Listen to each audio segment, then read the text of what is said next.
Hey guys, the Car Dude here, coming to live from my house. In the last video, he did a review and I was not there, of course.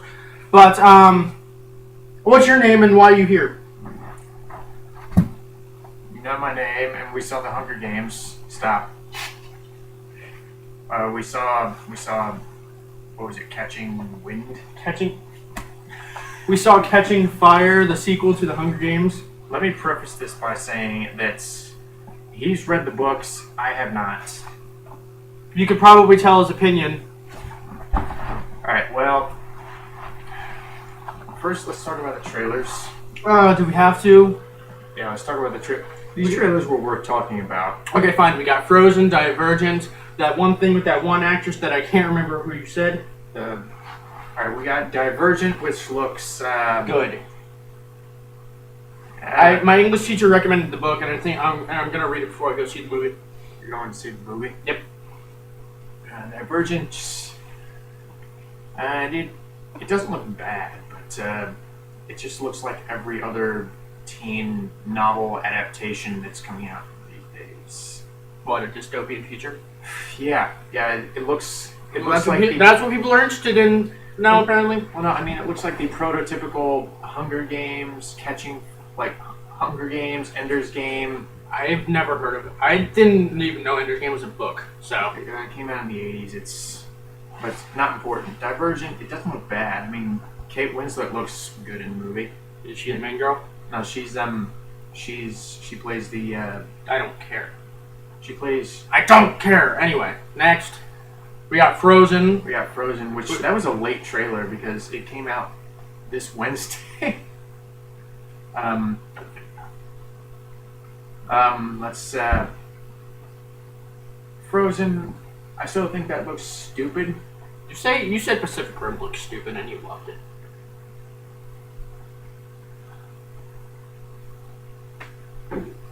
Well,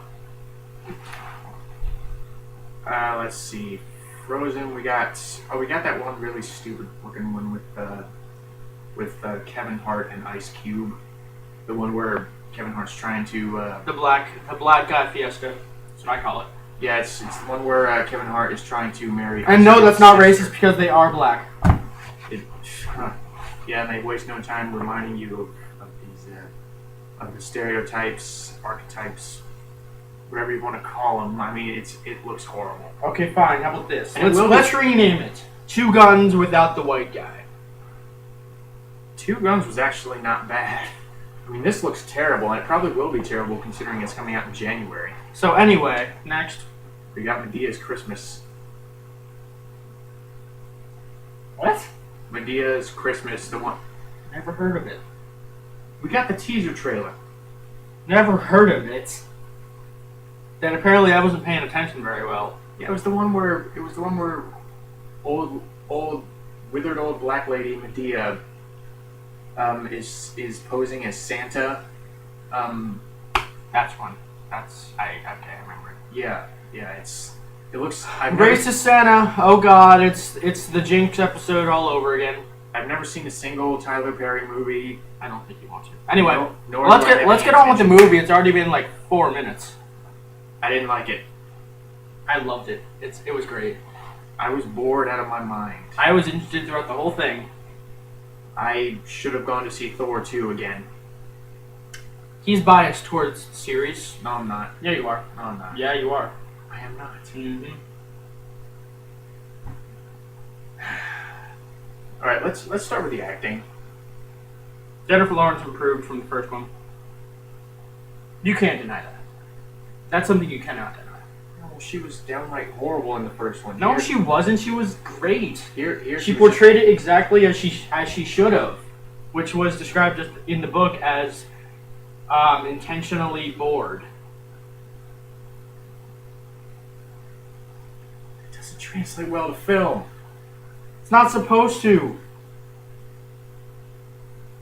That wasn't the point. And they should not have made a movie. Whatever. Jennifer Lawrence. Oh my God, is she a bore? No, she's not. She has one face. or two faces. Two faces. Dude, One if you face want is- one face, watch freaking Haruhi Suzumiya and look at Yuki Nagato. She has one face. You have one face, by the way. Now, here's Jennifer Lawrence's one of her two faces. She's like, Your Adam's apple is really big. and the other face is kind of this Maggie Grace-esque face where whenever she's sad, she makes a really terrifying face. When she's Okay, I will crying. give you that. When she's crying, she does look more like she's nauseous. Yeah. Okay, that's. Did you know that sometimes when she smiles, she doesn't show her teeth and she looks like a toothless old woman? It's so hilarious. I didn't like her at all. I think her character was a lot more fleshed out in this one because the first one it was more like setting up for the sequels. I thought Josh Hutcherson was better. Because he had what, 4 lines in the first one? He had more than 4 lines. Okay, fine. 5. What? I thought he was better. I actually liked him better this time around. Team Gale all the way! Woo woo! Am I the only one that does not care one inkling about that love triangle? Yeah, probably.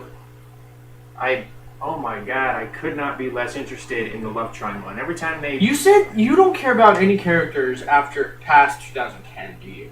Yes, I do. Other than The Hobbit. Yeah. Really, who?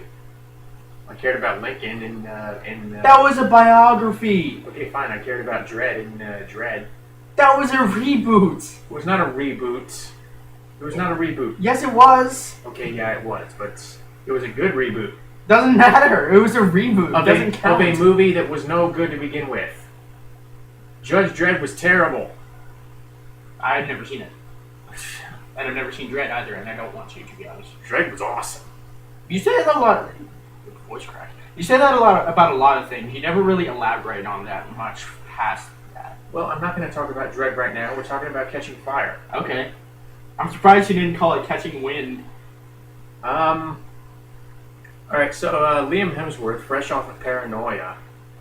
Liam Hemsworth. There was really nowhere to go but up after Paranoia. Liam Hemsworth.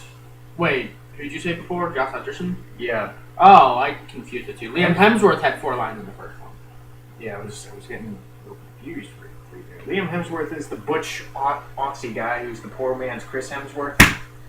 He is. I like him. He's a good actor. Well, I liked him better this time around too, even though I didn't really like the way his character was written. Because every single line out of his mouth was just like, "Do you love me, Katniss? I guess you love him, don't you? You are a symbol for them to rally behind." It was the same problem with Man of Steel. Like no. You have to be a symbol for the people of Earth to rally behind. Blah blah blah blah blah. Are you talking about Russell Crowe or William Shatner? Everyone. Oh, same difference. Yeah, Liam Hemsworth, he was okay considering he wasn't really working with material that made him very likable. I thought he was better in the book, mostly because since the book is longer, they didn't have to leave anything out, which they didn't leave much out of this movie, but what they did leave out was some of his more lighthearted moments, I guess. I think, if I remember right. He's all angsty in these movies. No, he's not angsty, Yes, but... he is. Okay, what would you act like if you were in that place, huh? I wouldn't. Next character. Exactly. Anyway, next character, Cinna. Who's that? The stylist. He only had 2 lines. I like that. I liked that guy. He's a cool guy. I like the fact that we barely saw him in this movie. That was awesome that we barely saw him. I hated Lenny Kravitz in the first one. Why? He was such a good... he was awesome. He was a good character. He can't act for crap. Wait, are you talking about the black stylist guy? Yeah! He can't act. He's meant to be a supporting character, supporting to Katniss, and, like, helping her along through this difficult time. He was less emotive than who is it? Will I Am in X-Men Origins. Will I? The black guy with the cowboy hat. Jean Wraith, the teleporting guy. Wasn't he Gambit? No, Oh. Then I don't know. Gambit wasn't black, you moron. He was darker shaded. You know what? I'm not gonna talk skin color with you. Let's see. You should talk skin color with M. Night Shyamalan. They changed Katara and Sokka to freaking albino Namekians. Considering I have no loyalty to the Last Airbender cartoon, I do. It's a great show. I wasn't really calling betrayal on Betrayal. the Last Airbender movie. I mean, I was during Dragon Ball Evolution, but that's a Ukog story. wrecked that movie. Let's Do you know who Ukog is? yeah, Goku's evil twin brother. whatever. Let's see what else. Woody Harrelson actually looked like he was awake this time around. I mean, he actually looked like he didn't like his character. what? You didn't like his character. I didn't mind his character. The guy that Woody Harrelson, he was the mentor guy with the long blonde heavy hair. Woody Harrelson. I thought you meant the president. Never mind. Woody Harrelson. What's his name in there? Haymitch. Yeah. Haymitch. I don't have much to say on him. I never really cared about him. I liked his character. I liked his performance. I thought it was considerably better this time around. He seemed, like I said, he seemed more invested in what was going on. He had more to do in the story. Mm-hmm. I mean, in the first one, he would just kind of periodically walk in and say, like, I'm Woody Harrelson, I'm doing this for... You know who they should have got to play him? Owen Wilson.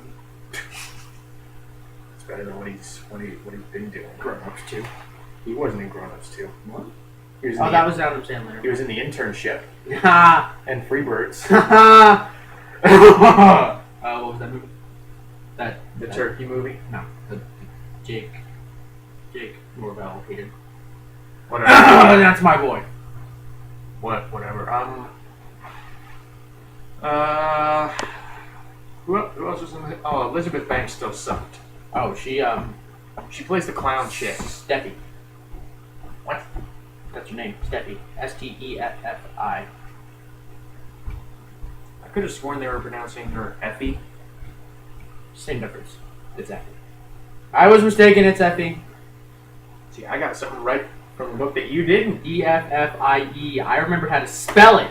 Well, why'd you put an ST in front of it? Because I forgot. I haven't read the book in like a decade now.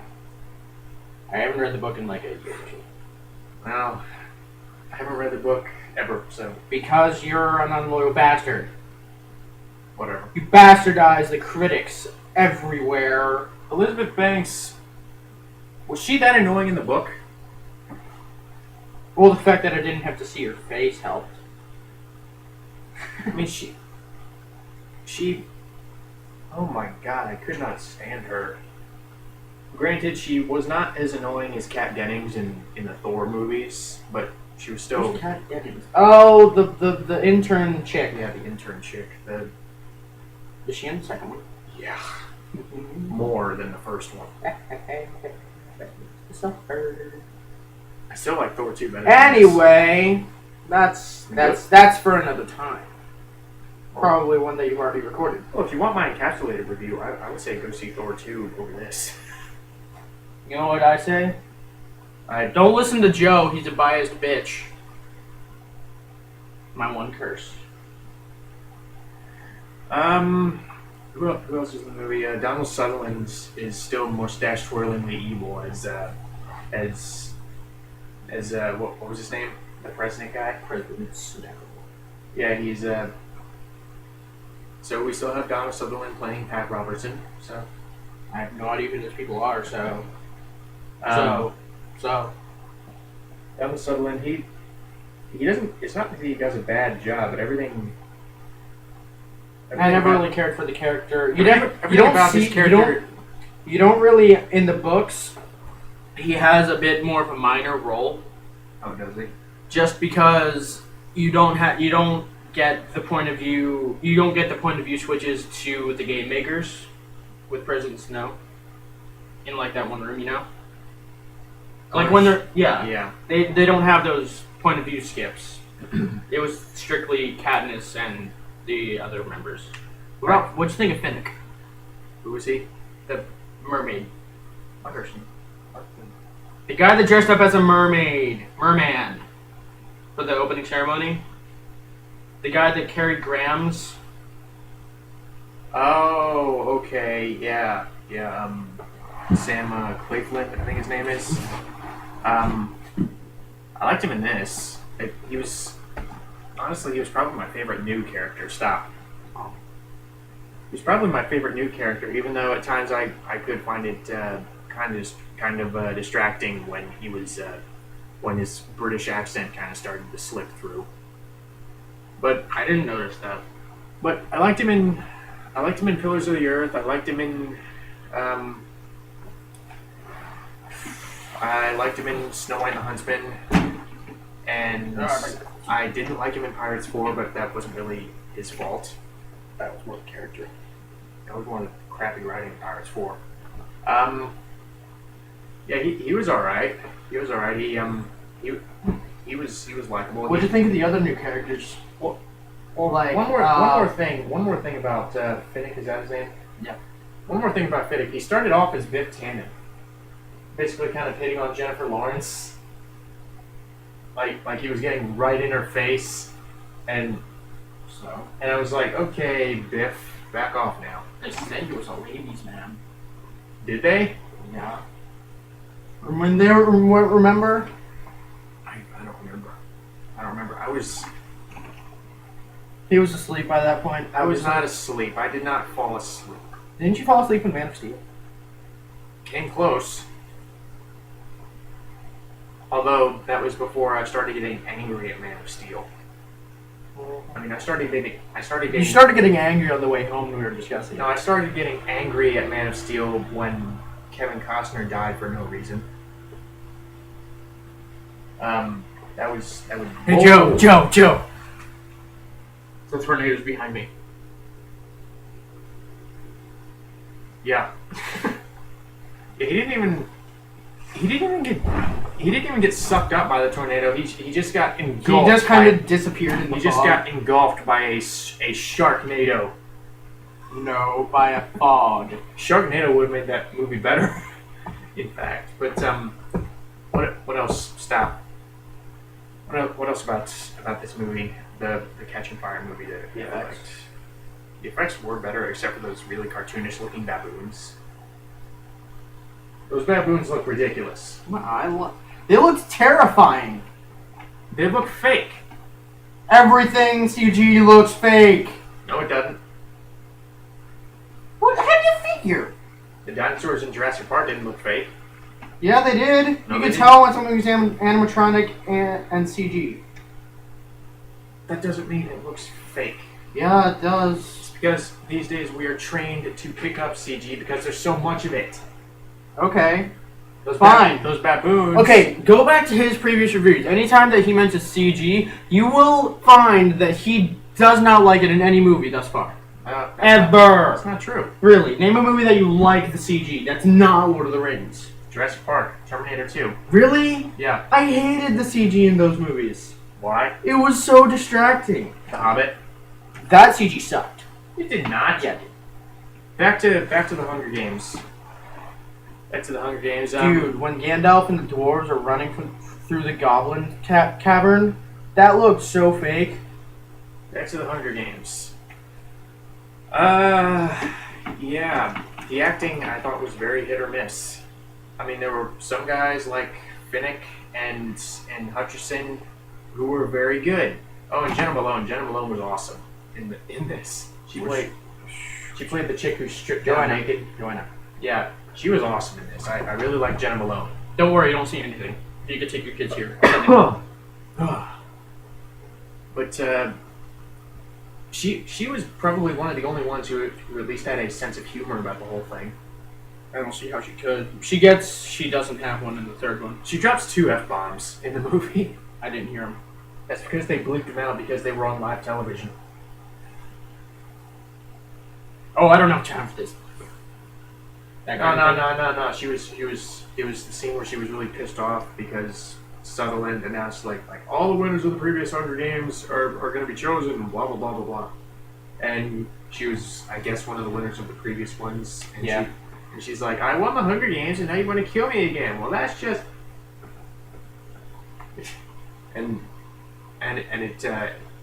it plays like 2 or 3 bleep sounds. Yeah, Jenna Malone, Woody Harrelson, Josh Hutcherson, and Sam Claflin were. Josh Hutcherson was PETA, if you didn't realize. They were all very solid, but then you have guys like Liam Hemsworth and Jennifer Lawrence and Donald Sutherland. I like all those people. Who really basically suffered from the same problem as the first one in that they either they are completely unlikable or just really dull. I gotta bring you into some alchemic philosophy here, bro.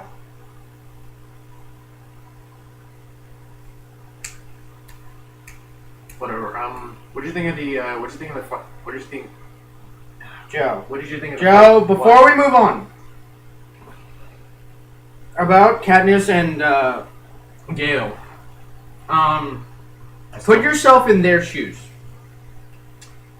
You have had your home basically ransacked constantly throughout your life. You have to break the law against a corrupt ruler to get food for your family. And you're forced to use the black market in the poorest region in the entire world.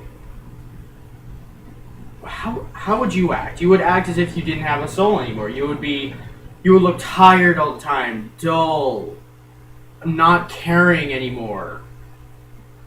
No, I would expect these actors to put a little bit more emotion into these performances. No! Dude, that's how you would be! What you need is someone like Stanley Kubrick who will take what worked from the book and then take everyone else and just toss it out the window. Except that would piss off so many people because people liked that other stuff. Yeah, but people also like The Shining. People who, The Shining, the Jack Nicholson one, that has problems, particularly with Jack Nicholson.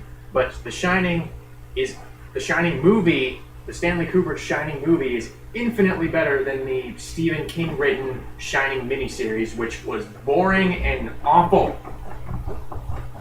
Sometimes you don't need to follow the book. Yeah, you do. No, you don't. Yeah, you do. No, you don't. The reason, okay, here's the thing. For any book adaptation, you have to. For me, as a book non-fan and a movie fan, any book that I've read, I expect to see at least 75 to 80% of the book in the movie. What about the stuff that doesn't work? That's the other 20 to 25%. Well, it could be more than that. What, you just not make the movie then? Yeah. If the book's bad, you don't make a movie about it. That didn't stop him from making The Host. Who knows that movie?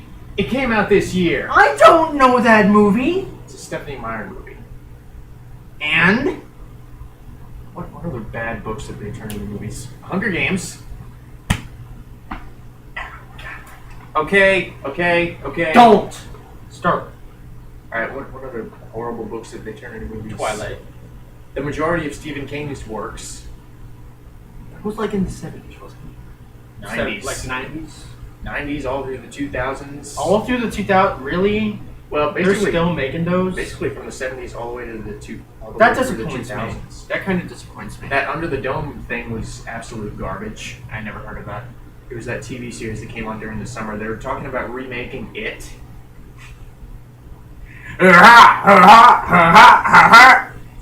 Oh yes, they all float.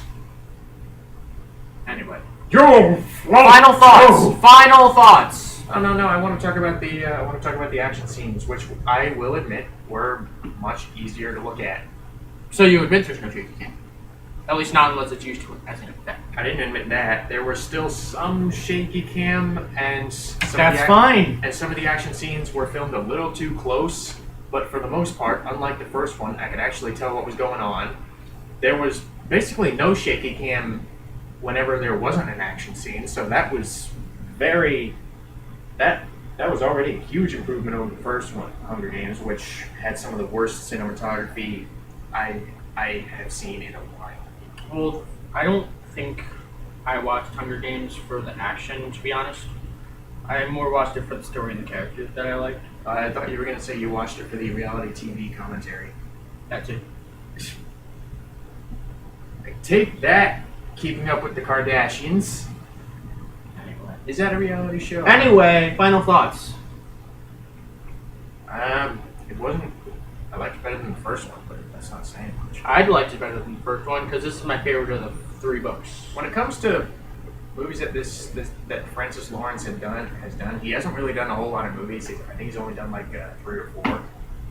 But I think he signed on to do this one and the last 2. Stop. Get that off camera. It's distracting.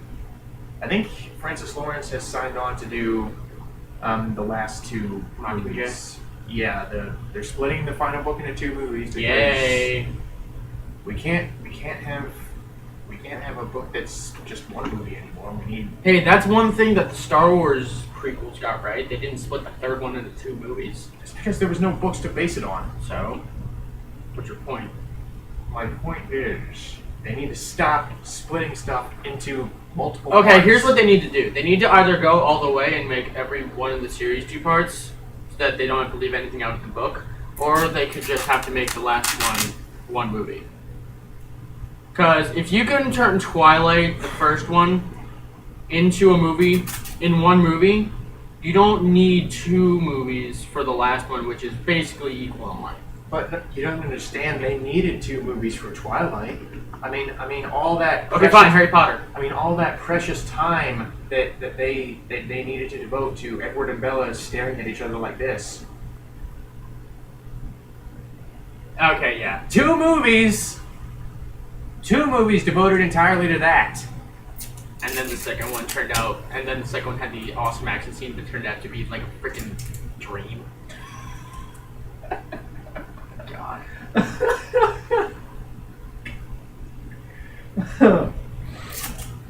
Oh my God. Twilight's done. Twilight's done. I'm not going to talk about Twilight anymore. So what'd you think of that shirtless dude? Whatever. I will give Hunger Games this is better than Twilight, although I still don't think the movie needed to be as long as it was. It was 2.5 hours. Says the guy that loves Lord of the Rings. Lord of the Rings actually got away with a 3-hour runtime because there was enough story and enough characters to keep your interest, and the characters were more interesting, the acting was better, the cinematography was better, everything was better in Lord of the Rings. Not in my opinion. I hated the Lord of the Rings movies. I only liked the 3rd one and The Hobbit. So, Speaking of which, that's another trailer we got, which was The Hobbit. let's talk about that when we watch the movie. I think it looked good. Yeah, sure, whatever. It's got Benedict Cumberbatch's. Guess what, Joe? I don't care about actors. All right. Well, what are your final thoughts on Catching Fire? I liked the movie. I think it was better than the first. It was my favorite of the book series. I liked how they portrayed Katniss and how they improved her character, and also how they portrayed the other characters like Peeta and Finnick. I do think Liam Hemsworth got a little bit of his character cut out, but I do think they got the main gist of him, at least in this one. Because he's a whiner. Again, he's Sorry. heartless. He's a heartless I'm bastard. sorry, I won't interrupt you. Go ahead, continue. That's all I got. Sorry, guy. Okay, well, don't interrupt me. No. I was just... Hey, you were doing this to me earlier today when I was trying to watch FMA Brotherhood. That's a great show, by the way. You have to watch it. I was just sitting there very bored throughout most of it because this movie, when you really break it down, doesn't really need to be need to be 3 hours, almost 3 hours long. I mean, honestly, a lot of the scenes were just very rapid fire toward the beginning. It didn't really feel like a movie during the first half. It felt like just a big jumble of. I don't want to say like a big jumble of scenes like The Host, because The Host had a bunch of completely unrelated scenes, but you can't deny that the scenes in the first half of this movie just didn't feel very cohesive. They didn't really feel like a movie. Did it feel like that to you? They were just tossing scenes at you left and right, and they were just so short. To be honest, I think that should have been the epilogue of the first like 10 or 20 minutes, minus the credits, minus the opening credits. I think should have been the epilogue for the first movie. What about you? I don't care. But yeah, I thought the acting was hit or miss. Although the camera work was better, the direction I thought was more confident and more solid this time around. I like the fact that you actually saw more of this world this time around, and by extension, part of that does have to do with the camera work and the direction, because I could actually tell what was going on. You saw a lot more of the futuristic locations, whereas in the first one you got only a glance of them. But I think the film was kind of uneven. I think it was. I think the pacing was a little inconsistent, to be honest. I didn't think a whole lot of the scenes connected with each other as well as they could have, and I just think for the uninitiated, I think this is going to be a real chore to sit through. I hate to compare this to Twilight or Final Fantasy, but Shut up! Final Fantasy's awesome. But for the uninitiated, for those who are completely unfamiliar with it, not only is this not going to change their mind, but it's going to feel like a very long, dull movie. And like I said, that isn't really helped by the performances, because a lot of these performances, let me put it this way: the performances are either too understated or way too. You goofy. talk too much. We're ending the video. What's your score out of 10? I don't give scores. Give a score. 3.5. Out of 10? All right, fine, 4. You're gonna get so much hate if anybody watches this. That's why I have you here to balance it out. Okay, I give it. Well, the first one I give like a 8.5 or something. First one I gave 2. And the second one, I will give a 9. Yeah, I guess that's it. Ooh, don't watch it. Don't watch any more of his reviews.